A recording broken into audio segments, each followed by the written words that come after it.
Good morning, AIM Global. Andito ako ngayon sa Metro Walk, isa sa pinakamalaking branch ng Buda. At kasama ko ngayon ang isa sa pinakasikat, isa sa ginagalang sa industriya ng showbiz, ang King of Talk, Mr. Boy Abunda. Naku, maraming salamat. And welcome to Buda. Magandang umaga po sa lahat ng ating mga kaibigan sa AIM Global. So, Tito Boy, dito po tayo sa Guda. So, ano pong masasabi niyo about sa Guda? Ang dami kong nababasa anak ng tokwat baboy. I got a feeling. Unang-una, pagka-restaurant kasi pinag-uusapan, importante yung pagkain. Katatapos lang natin kumain pareho. Ang sarap-sarap talaga. First time ko subukan yung kangkong. Ang sarap. Of course, my favorite ay Boy's Bistec.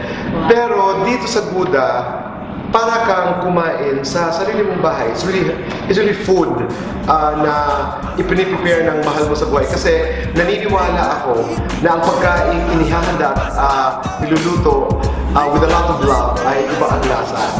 Yun nga, parang kanina sabi ko, I'm not gonna eat much. Hindi ako nag-rice, matagal na, pero syempre nakapag-rice ako, nag-bistek, kangkong, nilaga na magkasarap-sarap, and then bangus lahat na naubos namin. Wow! Ikaw, ano siya?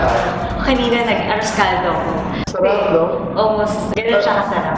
Totoo po yan. Sulit na sulit pa. Pag natikma mo, masasabi mo talagang Buda! Yun talaga yung masasabi mo. Totoo. Yan.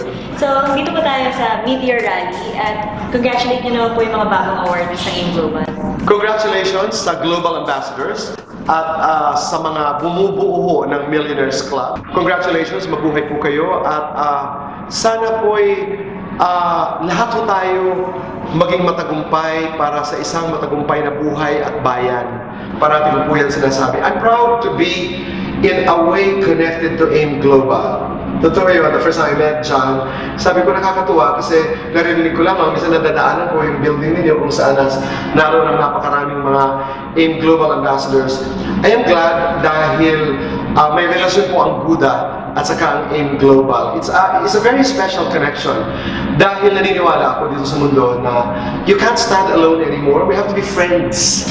That's why I'm so proud that Buda and AIM Global are friends and we have a special connection at hayaan niyo po kami dito sa Buda ay alagaan natin ang relasyon ito. Thank you for the friendship and thank you for being part of our family as Buda is part of AIM Global. Thank you po, Tito Boy. Salamat. Thank you very much. Thank you.